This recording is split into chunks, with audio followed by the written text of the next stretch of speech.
Bismillahirrahmanirrahim. Alhamdulillah. Wassalatu wassalamu ala rasulillah. Amma ba'd. Assalamu alaikum wa rahmatullahi wa barakatuh. Урматтуу мекендештер, кадырлуу мусулман бир туугандар.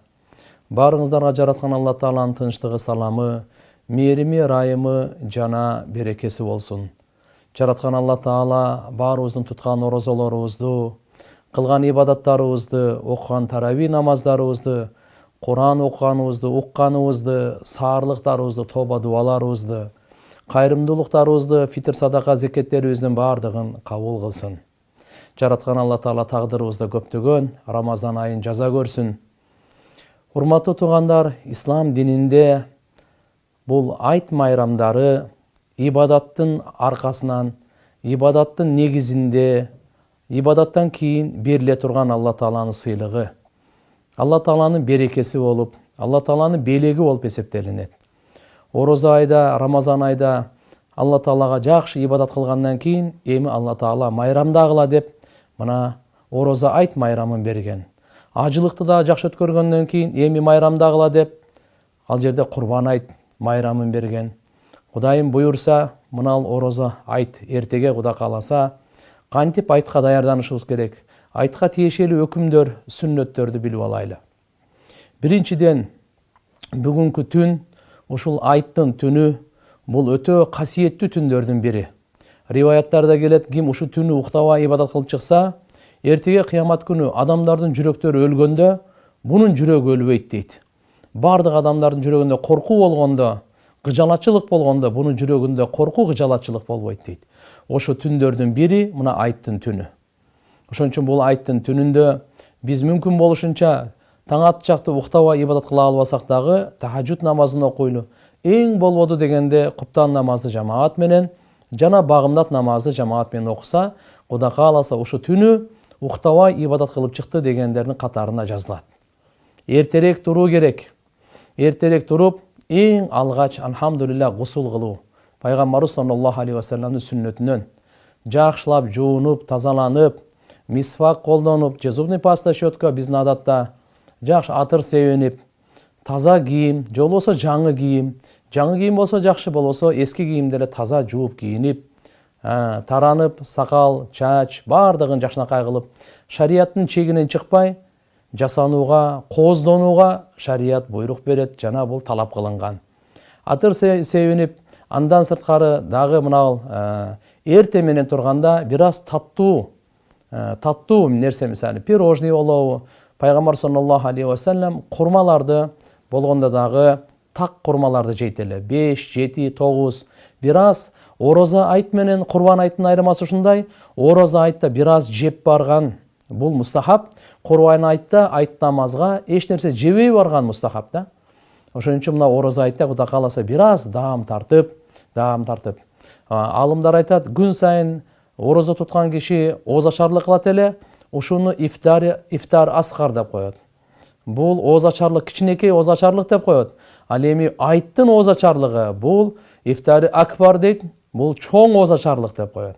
Ошон үчүн кичине даам тартып, бардык мечиттеги бардык мусулмандар чогулуп, Аллага чогуу шүгүр кылсын, чогуу намаз окуп, чогуу дуа кылсын, чогуу бири-бирин куттукташсын, бири-бири менен жолугуп учурашсын, сүйүнүч кубанычтарын бөлүшсүн деп ушундай кылган. Демек айт намазы бул важип намаз. Алла Таалага шүгүр кылып, я Алла, сен бизге касиеттүү Рамазан ай бердиң, касиеттүү Куран бердиң. Ушу Рамазан айдан ороза тутканын фарыз кылдың, жана кармаганга тоофик бердиң. Кечкурунку ибадаттарды, таравих намаздарын сүннөт кылдың, окуганга да тоофик бердиң. Деп Алла Таалага ушу бергенине шүгүр кылып, 2 рекет намаз, 6 ашыкча такбири менен айтылынат. Ушул болсо мына айт намаз, важип намазы. Эми баратканда пайгамбар сүннөтүнөн жөө басып баруу. Болбоду эми үзүрлүү адамдарга мейли машина менен улоосу менен барса, болбоду дегенде бир аз болсо дагы жөө басып барган жакшы. Такбир айтып барабыз, такбир айтып кайтабыз. Кайсы жол менен барсак, башка жол менен кайтуу. Сүннөт боюнча ушундай. Ошондуктан бараарда такбир айтып. Эми ороза айт майрамында болсо ичибизден айтып барган мустахаб жакшыраак. Ал эми Курбан айт майрамында болсо үндү чыгарып айтып барган мустахаб жакшыраак. Айырмасы ушунча да. Такбир кандай? Кайсы такбир айтсаңыз дагы. Allahu akbar, la ilaha illallohu vallahu akbar, Allahu akbar valillahil hamd. Мына ушу зикирдеп, жолдо жолуккандардын бардыгына саламдашып, бардыгын куттуктап, маанайды жарык кылып, ушундай кылып намазга барабыз. Кайтканда башка жол менен. Бул күнү орозо кармаган арам болот. Алла субханаху ва таала буну тыюу салган, пайгамбарыбыз бизге жеткирген, орозо айт күнү жана курбан айт күнү орозо кармаган тыюу салынат. Ошондуктан иншалла Алла субханаху ва таалага чексиз шүгүрлөрдү кылып, ушундай даярдык менен, зикир менен, дуа менен, курбанчылык менен, мурда сахабалардан кээ бирлеринен айтылынат, 6 ай Рамазан айга чейин дуа кылышат экен да алар. Я Алла, ошо Рамазан айга жеткире деп дуа кылыпчы. Рамазан айдын касиетин алар билет эле. Эми Рамазан ай колубуздан чыгып кетип атат. Алар кантет экен? 6 ай дуа кылат экен. Кабул кыл деп. 6 ай Рамазан айга жеткире көр деп дуа кылса, Рамазан айдан кийинки 6 айды кабул кыла көр деп дуа кылат экен, я Алла. Ушул дуа Рамазан айда. Ошон үчүн куттуктаганда да такаббалаллаху минна ва минкум. Алла Таала сиздерден да, биздерден да баарыбыздан жакшы амалдарыбызды, кылган ибадаттарыбызды, аракеттерибизди, ниеттерибизди, ихлас паталарыбыздын бардыгын кабул кылсын деген куттуктоо менен барабыз. Урматтуу агайын мусулман бир туугандар, мына ушул өкүмдөрдү эске алайлы, бардыгын сүннөткө ылайыктап, албетте иншалла зикир менен, дуа менен барганга аракет кылайлы. Жараткан Алла Таалам баарыбызды бактылуу кылсын. Намазга барганга чейин жакшы адеби ушул жакшы угуп алайлы туугандар. Жакшылап жуунуп, мисвак колдонуп, атыр себинип, жаңы кийим болбосо деле таза кийимди кийип, эртең менен эч нерсе жебей, орозо айтта эртең менен кичине таттуулук жеп алып барыш керек. Адеби боюнча.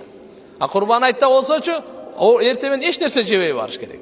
Эртерээк намаз окуй турган жерге барып, намаз окуган жерге бараарда жолдун оң жагы менен басканча такбирди үнүбүздү чыгарып айтып барабыз. Аллаху акбар, ла илаха иллаллаху валлаху акбар, Аллаху акбар валиллахил хамд деп кайсы жол менен барсак, намаз окугандан кийин андан башка жол менен кайтып келсин дейт мынакей. Мусулмандарга салам берип, ушундай бир айт, ушундай бир улуу күндөрдүн алдында турабыз туугандар. Ал эми айт намазы окуп бүткөндөн кийин шаарда мынакей эң биринчи амал, Алла Таалага эң сүйкүмдүү болгон амал ошол күнү кан чыгаруу. Сүннөт боюнча ошол кан чыгарган киши өзү колу менен кан чыгарса жакшы, болбосо ошо курбандын жанында турганы жакшы. Өзү жанында туруп, ушул жерде ниет кылып, албетте ушул жерде аяттар бар. Инни ваджахту вajhi лиллади фатара самавати вал ард. Бул аятты окуса болот. Анан эң негизи Алла Тааладан, я Алла, Аллахумма минка ва лака ва тaqabbal минни. Я Алла, бул сенден. Сен бердиң. Бизде де бардын Алла Таала берди. Эми сен үчүн мен мынаны курманды чалып атам. Менен кабыл кылгын. Паланча бирөө айткан болсо, ошо паланчан атынан курманды. Дүйнөдөн өтүп кеткен аталарыбыз бар, туугандарыбыз бар, энелерибиз бар. Алардын атынан да курмандык чалсаңыз боло берет туугандар. Соо ошолорго жетет.